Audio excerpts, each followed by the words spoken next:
Story 1. I've been operating trains for over a decade. This shift was supposed to be like any other.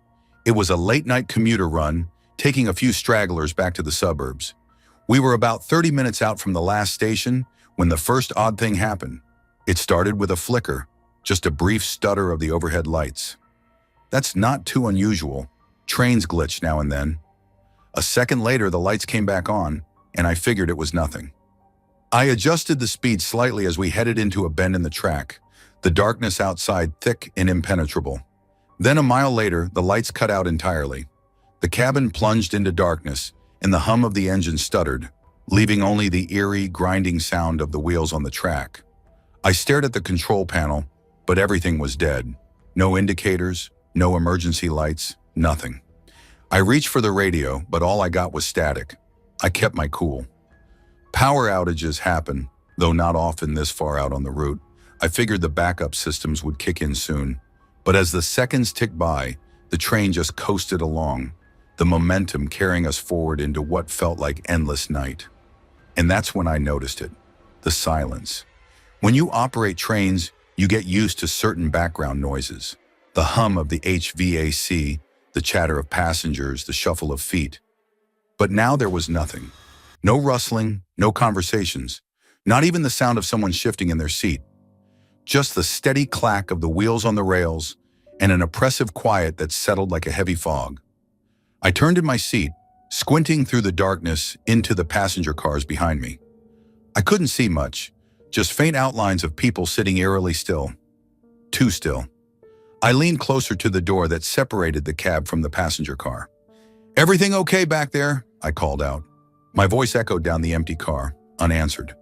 That's when I noticed something strange. One of the emergency brake handles had been pulled, just enough to trigger it, but not enough to engage.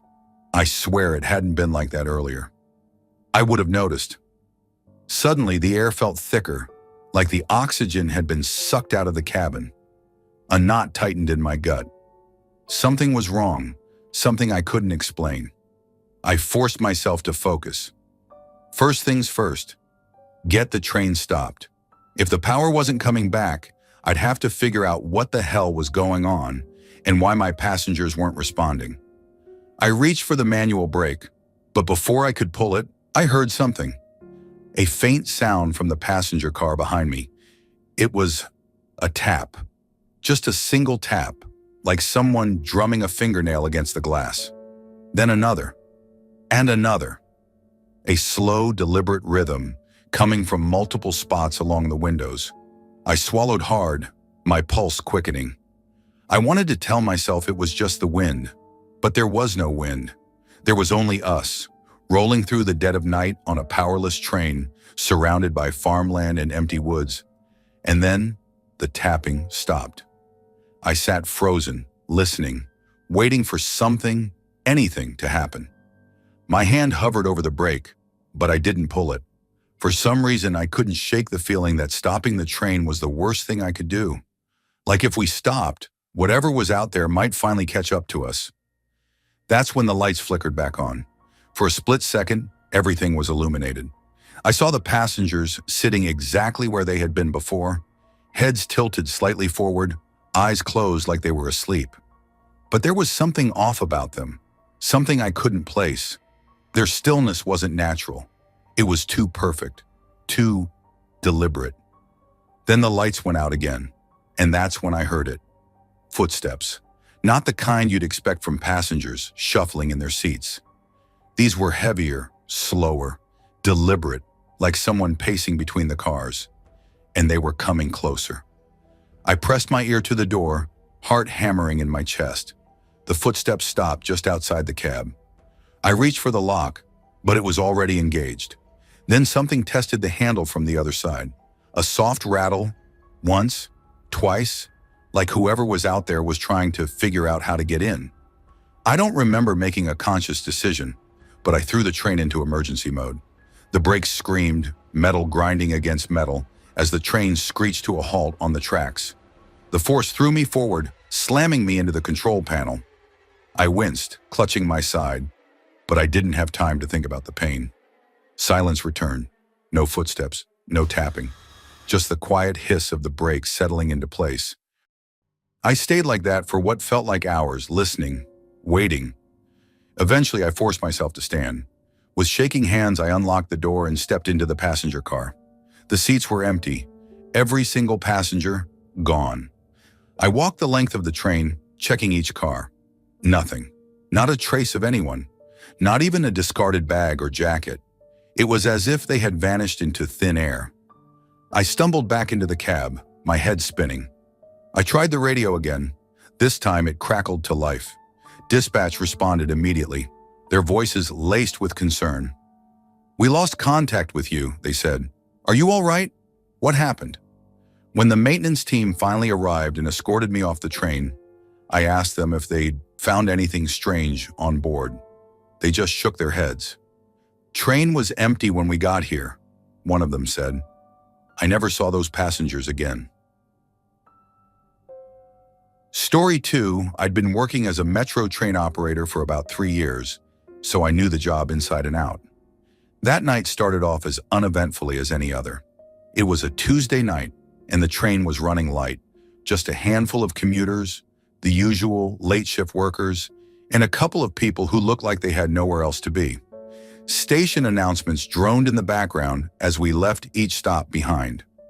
I had a podcast playing low in my earpiece, just something to break the monotony of silence as we cruised through the dim tunnels. Around 11:20 p.m., halfway through my route, I got an alert from the intercom.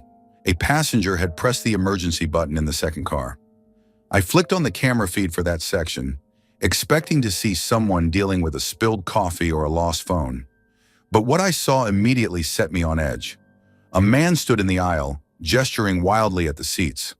The camera's grainy quality didn't do him any favors, but I could tell he was panicked, his head jerking back and forth, eyes darting as if searching for someone or something. I pressed the intercom button. "This is the operator. Please stay calm. What's the problem?" The man spun toward the nearest speaker, his voice sharp and frantic. "There's a bag," he shouted, his words distorted by the intercom's static. "Someone left it under the seat. It's been there since the last station. I think it's a bomb."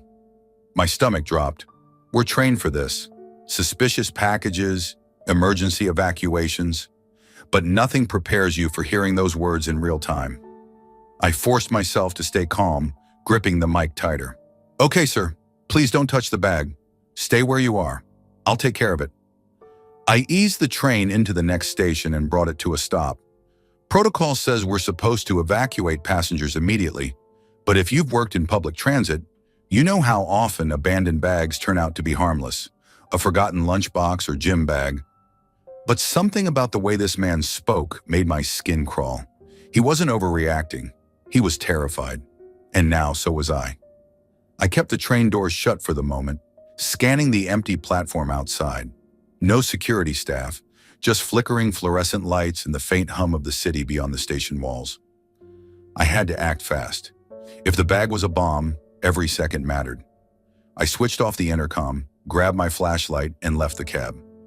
My footsteps echoed unnervingly in the silence as I made my way toward the second car. I slid the door open, and the handful of passengers huddled at the far end of the car, their faces tight with fear. The man who'd reported the bag stood closest to the door, wringing his hands like he was holding onto his sanity by a thread. "There," he whispered, pointing to a dark object beneath the seat. "It's been there since 22nd Street Station. No one's touched it." I crouched down, shining my flashlight under the seat. A small black duffel bag, just big enough to hold, well, anything. Sweat trickled down my back. I glanced at the man, who clutched his coat like it was the only thing keeping him safe.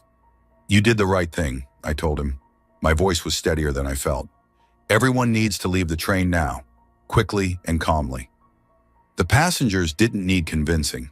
They filed out through the rear door in nervous silence, throwing uneasy glances at the bag. Once they were clear, I locked the door behind them. Standard procedure: contain the threat, isolate the car. That left me alone with the bag. I radioed dispatch. "This is train 205. I have a potential explosive device on board. Passengers have been evacuated at South Canal Station. requesting immediate assistance. Dispatch responded quickly, their voices clipped with urgency. Understood. 205. Bomb squad en route. Do not touch the package. I stood there, the flashlight beam fixed on the bag. The thing sat there, perfectly still, but it felt heavy, like it was waiting, pulsing with some unseen energy. I tried not to think about what might happen if the contents inside went off. And then, without warning, the train lurched forward. I stumbled, grabbing a seat to keep from falling. My heart raced. I hadn't moved the train. Panicking, I sprinted back to the cab, gripping the handrails as the train accelerated. I yanked the brake lever. Nothing. The train ignored every command, speeding into the tunnel like it had a mind of its own. Dispatch! I shouted into the radio. The train's moving. I didn't initiate it. Something's overriding the system. All I got back was static. I glanced at the security monitors, hoping for some clue. Anything to explain what was happening. That's when I saw it. A figure crouching by the tracks. The grainy feed made it hard to see, but it was clear. Someone had been tampering with the rails. Hours before my shift started, a chill ran down my spine. The package was just a diversion. Whoever planted it wanted this train to move, and wanted it to keep moving. Frantically, I tried the brakes again. Nothing. My only option was to jump. Get off the train before it barreled through the next station. But just as I reached for the emergency door release, the train began to slow. The brakes screamed, metal grinding against metal, as the train crawled to a stop just outside the next station. I collapsed into the seat, gasping for air. The lights flickered, once, twice, and then steadied. For a moment, the only sound was the hum of the overhead lights and my own ragged breathing. The bomb squad arrived minutes later. They searched the second car, opened the bag, and found nothing, just an empty duffel. Probably a prank, one of the officers muttered, shaking his head. But as they cleared the scene, I couldn't shake the image of the figure on the tracks. Someone had tampered with the rails. That part wasn't a prank. As I sat in the empty cab, waiting for the all-clear to return to the depot, a thought settled in my mind. A thought I couldn't get rid of. This wasn't just a prank. Whoever did this knew exactly what they were doing, and I had the sinking feeling they weren't finished yet. Story 3. I've been running freight trains for over 15 years, and by now I thought I'd seen it all. The long shifts, the desolate tracks, and the stretches of emptiness between towns became second nature to me. It wasn't a job for everyone, but I liked the simplicity. Just me, the hum of the engine, and the quiet landscape rolling by. That night started like any other. It was a late freight run, hauling empty cars across rural tracks, miles from the nearest town. The only sounds were the rattle of the cars behind me and the steady thrum of the locomotive. I sat back in the cab, sipping coffee from my thermos, letting the rhythm of the wheels against the tracks settle me into a familiar, comfortable state. Then I heard it, a thump followed by a faint dragging noise. It came from the engine room, just behind the cab where the main components of the train's mechanics are housed. I paused, listening. At first I figured it might have been tools shifting or loose cargo knocking around, but then I heard it again, a slow, deliberate shuffling.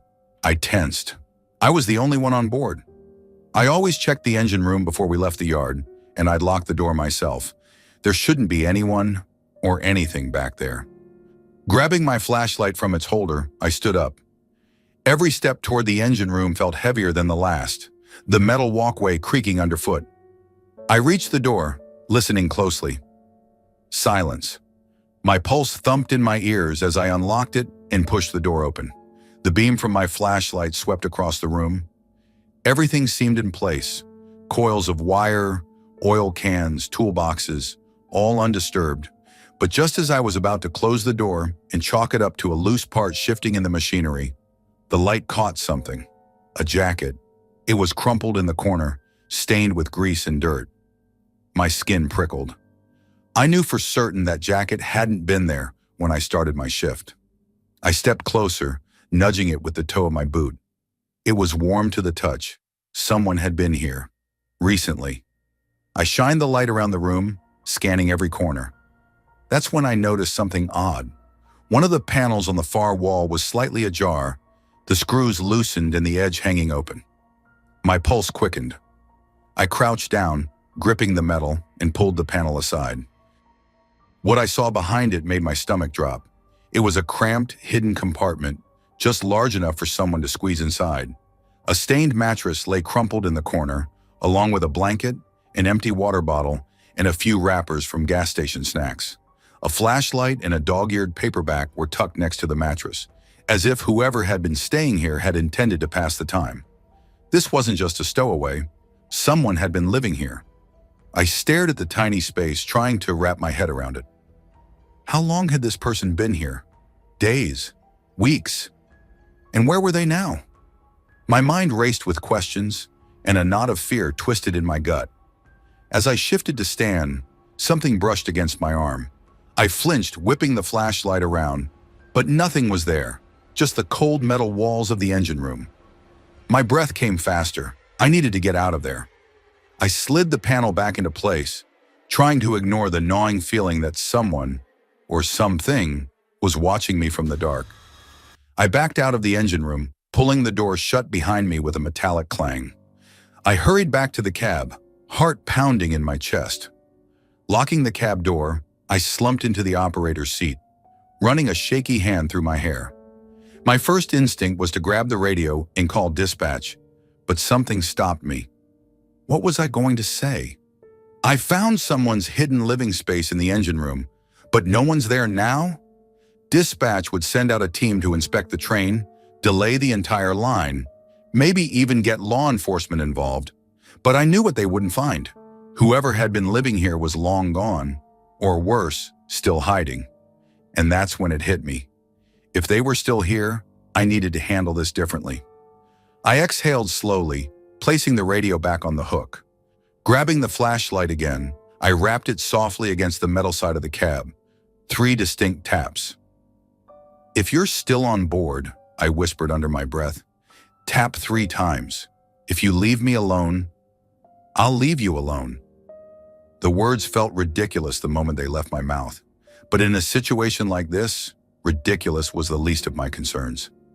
I sat still, the seconds dragging out, my ears straining for the slightest sound. Then it came. 3 taps. They were faint, barely audible over the hum of the engine, but they were there, clear and deliberate. I swallowed hard, trying to ignore the chill creeping down my spine. Part of me wanted to laugh, relief mixing with fear in a bizarre cocktail of emotions. But I knew better than to push my luck. "Okay," I whispered. "Deal." I tapped the flashlight 3 times in response, then set it down and leaned back in my seat. My pulse was still racing, but I forced myself to stay calm. Whoever or whatever was back there seemed willing to keep the peace. For now. The rest of the run was uneventful, though every creak and rattle set my nerves on edge. I didn't hear any more taps, and I didn't go back to the engine room. When we finally pulled into the next yard, I shut down the train and made my way off without looking back. I never reported what I found that night. Maybe I should have, but some things are better left alone. Story 4. It happened over 35 years ago, sometime in the early 90s. Back then, I worked as a train operator on the night shift, running long-haul routes between cities. It wasn't glamorous, but it was reliable. I liked the rhythm of it, same stops, same scenery, and the occasional conversations with passengers passing through. That night, the run started off just like any other. It was cool, the leaves just starting to change, and I was halfway through a long shift on a route from Knoxville to Nashville. We had about 40 passengers on board, a mix of college kids, traveling salesmen, and the odd drifter. The kind of people you usually see riding trains at night. We were running on schedule, making good time, and I was looking forward to getting through the last few stops before calling it a night. Around 10:30, we rolled into a small-town station, one of those places where you don't see much more than a couple of vending machines and a flickering light above the platform. That's where he boarded. I didn't notice him right away. I mean, people get on and off at those smaller stations all the time. But something about him stuck in my mind. Maybe it was the way he walked, all deliberate, with a heavy duffel bag slung over his shoulder. He wore a long tan coat, even though it wasn't cold enough for one, and kept his head down, the brim of a baseball cap hiding his face. He found a seat in the middle of the second car, not too far from the others, but just out of arm's reach. There was nothing obviously alarming about him, but something about his presence gave me a bad feeling, like an itch in the back of my mind I couldn't scratch. About an hour passed without incident. I checked the tracks ahead, kept an eye on the signals, and focused on the road ahead. The passengers were quiet, most of them nodding off or flipping through books under the dim cabin lights. The train hummed along the rails and everything felt routine. Then just before midnight, I felt the shift. It started as a soft creak, like the kind you get when someone opens a door a little too slowly. I glanced behind me, toward the entrance to the operator's cab, and froze. The man in the tan coat stood in the doorway, blocking it. He had a pistol in his hand. "Keep driving," he said, his voice low and calm, like someone ordering a cup of coffee. "But when we get to the next junction, you're going to take the old line." I stared at him, my pulse hammering in my ears. I knew exactly what he meant. The old line hadn't been used in years. It was a stretch of abandoned rail that crossed a river on a rusted, barely standing bridge, deemed unsafe after a flood years back. "That track isn't operational," I said, keeping my voice steady, even though my hands were shaking on the controls. "The bridge won't hold." He raised the pistol a little, tilting his head. "You'll take the old line, or people are going to get hurt. Start slowing down." I swallowed hard and did as he said, pulling the throttle back as we approached the next junction. The train shuddered as it switched onto the long-forgotten track, the wheels grinding against rusted rails. I glanced at the man out of the corner of my eye. He hadn't moved, just kept his eyes on me, that pistol hanging loose at his side like it was nothing. The passengers stirred as the train jerked onto the old track, murmurs spreading through the cars. I could hear someone say, "Where are we going?" But no one seemed to have figured out what was happening yet. I wanted to tell them everything would be okay, but I wasn't sure it would be. The man didn't say another word as we rumbled deeper into the wilderness. The track cut through dense woods, places no one had traveled in years. Outside, the landscape disappeared into blackness, only the faintest moonlight filtering through the trees. Inside the cab, the only sounds were the clatter of the wheels and the steady thrum of the engine. Then the bridge appeared ahead, a skeletal structure of rust and decay, barely clinging to life over a wide, dark river. I could feel the train's vibrations change as we approached it, the rails groaning under the weight. "Slow it down," the man said quietly. I eased back on the brakes, feeling the train respond with a heavy sigh. We rolled onto the bridge, the structure creaking and swaying beneath us. I gritted my teeth, praying the whole thing wouldn't collapse. Then the man opened the door to the cab and stepped out onto the small rear platform at the back of the engine. The wind tugged at his coat, making it ripple like a flag in the night. Then without a word, he stepped off the train and into the river below. I yanked the brake lever hard, and the train screamed to a stop, metal grinding against metal. I scrambled out of the cab and ran to the edge of the bridge, heart pounding in my chest. But when I looked down, there was nothing, just the dark, swirling water. The police came later, questioning me and the passengers. They searched the river for days, but they never found him. No body, no duffel bag, nothing. It was like he had vanished into thin air. All I know is that every time I pass that old junction, long since blocked off and buried under weeds, I feel a chill run down my spine. And sometimes late at night, when the train crosses a bridge or curves along a river, I find myself looking out into the darkness, half expecting to see him standing there again, waiting, because people don't just disappear like that, not without leaving something behind. Story 5. It was 1995, and I was a couple of years into my job as a train operator. One night, I got called in for an emergency run. No details, just instructions to get the train moving as soon as possible. I thought it might be a drill or an evacuation, but when I saw the train waiting at the yard, I realized this was something else entirely. The cars weren't the usual passenger ones. They were refrigerated wagons used for transporting perishables. Only this time, they were carrying bodies. A disaster had hit a nearby city, a fire that swept through an entire district. Hospitals and morgues were full. They needed to transport the dead to a makeshift facility 2 cities over, and it was my job to get them there. They loaded the bodies quietly. I wasn't allowed to leave the cab. They didn't want me seeing too much. When they finished, the worker gave me a grim nod. "Don't stop until you reach the other city?" Then he sealed the cars shut. With a heavy heart, I pushed the throttle, and the train rolled into the night. For the first 30 minutes, I tried to stay focused. The rhythmic clatter of the wheels helped, and I told myself it was just a delivery, no different from any other run. But the atmosphere felt off. The air was colder than it should have been on a summer night. I fiddled with the heater, but the chill wouldn't lift. It settled deep into my bones. Then I heard it, a soft thud coming from the back of the train. I told myself it was just the wagons shifting on the rails. But a moment later it came again, followed by the scrape of something moving. I glanced at the side mirrors, but all I could see were shadows and the sway of the dark wagons. My pulse quickened. It had to be my nerves playing tricks on me. But the noises didn't stop. A steady rhythm emerged, soft taps and shuffles like someone was moving through the cars. I gripped the controls tighter, forcing myself to stay focused. I couldn't stop the train, not now. The thought of checking the wagons crossed my mind, but I knew what they told me. Don't stop for anything. And then I heard the whisper. It was faint at first, just a hushed breath, somewhere behind me. I told myself it was the wind through the vents, but then I heard it again, more distinct this time, as if it was saying my name. I glanced back toward the cab door, heart pounding. It was still shut. I was alone, wasn't I? I leaned closer to the radio. Maybe I could call dispatch, but what would I even say? I think the cargo is alive? They'd think I'd lost it.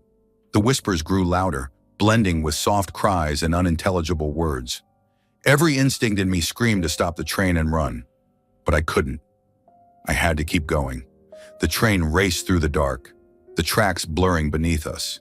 Each clatter of the wheels echoed like a heartbeat. Thud, thud, thud, thud. The cold seeped deeper and I could feel something watching me, waiting. Then just as suddenly as it started, the noise stopped. The air warmed and the eerie presence lifted, as if whatever was there had vanished. I let out a shaky breath, but didn't dare relax.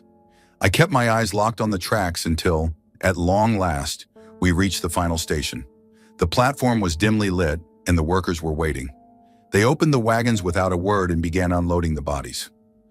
I stayed in the cab, staring straight ahead, unwilling to look back. One of the workers climbed into the cab to hand me a clipboard. "All good?" he asked, like this was just another run. I nodded, though my hands were still shaking. As I signed the paperwork, I asked him, "How many more runs like this?" The worker gave me a strange look, then shook his head. "This is the last one. We're done." I didn't ask anything more. I didn't want to know. As soon as I was cleared to leave, I shut the engine down and walked away from that train without looking back. Whatever had been with me that night, I didn't want to meet it again, and I never took that route again. Thanks for watching. Don't leave before leaving a like to this video. Also hit the subscribe button to support my work. And as always, have a horrific nightmare, my dear.